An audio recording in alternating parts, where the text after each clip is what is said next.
Merhabalar, bugün çok harika bir ürünle karşınızdayım. 13 kilo yıkama, 8 kilo kurutma kapasitesi ve 1600 devire kadar sıkma işlemiyle bütün çamaşırları aynı anda yıkayan 8 boyutlu teknoloji Hover yıkama ve kurutma makinesini inceleyeceğiz. Çamaşır makinamız o kadar geniş bir alana sahip ki içerisinde yorgandan battaniyeye hatta halı bile yıkayabiliyorsunuz. Öncelikle makinamızın boyutlarından bahsedeceğim. Yüksekliği 890 mm, genişliği 650 mm, derinliği 560 mm, brüt ağırlığı 77 kilo, net ağırlığı ise 75 kilodur. Mükemmel temizlik garantisiyle tüm haftanın beyaz ve renkli çamaşırlarını, hassas giysileri, derinlemesine hijyen etkisiyle bebek giysileri bir arada yıkanabiliyor. Evet, yanlış duymadınız. Beyaz ve renkliler, hassas giysiler ve hatta bebek giysileri bile. Sizler için düşünülmüş 8 boyutlu teknolojisi 3 eşsiz program tasarımı ile tüm işlerinizin kolaylaşacağına ve zamandan kazanacağınıza emin olabilirsiniz.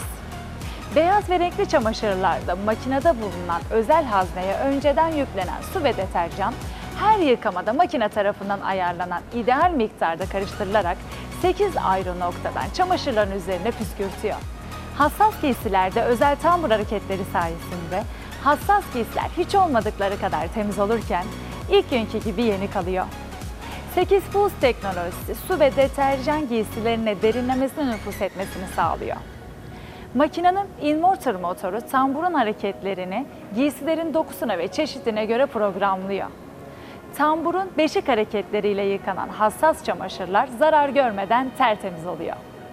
Bebek giysilerinde su ve deterjanın makine tarafından ideal oranda karşılaştırılması ve 8 ayrı noktadan püskürtülmesi sayesinde tüm bebek çamaşırları düşük sıcaklıklarda hijyenik hale geliyor.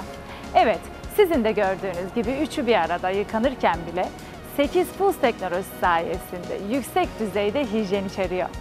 Peki 8 Pulse teknolojisi ne anlama geliyor? Tek tek kelime anlamı olarak değinmek istiyorum. 8, su ve deterjanı özel bir düzenek aracılığıyla doğrudan giysilerin üzerine püskürtüyor ve bu işlemle birlikte çamaşırlar 360 derece sarılıyor ve lekelere derinlemesine nüfuz ediyor. Pulse, su ve deterjan jetler aracılığıyla doğrudan çamaşırların üzerine püskürtülüyor. Teknoloji, çamaşırı saran jetler su ve deterjan karışımının daha iyi dağılmasını sağlıyor. Çamaşırlar ne kadar fazla olursa olsun jetler giysi dokularının derinine nüfuz ediyor ve çamaşırların tamamına ulaşıyor. Bu arada bir diğer önemli özelliğinden de bahsetmek isterim ki makinamızın hızlı yıkama özelliği sayesinde anlık ihtiyacınız olan giysilerinize hızlıca ulaşabilirsiniz. Biraz da yeni inverter teknoloji özelliğinden bahsedeceğim. Bu teknoloji sayesinde hassas giysilerinin zarar görmemesini sağlayan tambur hareketleri mükemmel temizlik sağlıyor. Sessizliği ve konforu arttırıyor, verimlilik ve yüksek performansıyla dikkatleri üzerine çekiyor ve son olarak özel tasarlanmış tambur hareketleri farkındalık yaratıyor. 8 Pulse teknolojisi sayesinde de %50'ye kadar enerji tasarrufu sağlar ve bu sayede hem zamanınız hem de paranız cebinizde kalır.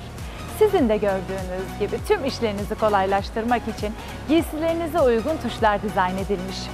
Siz de 7 yıl garantili bu mükemmel çamaşır makinamıza sahip olmak isterseniz sağda bulunan butona tıklayarak alışverişinizi gerçekleştirebilirsiniz.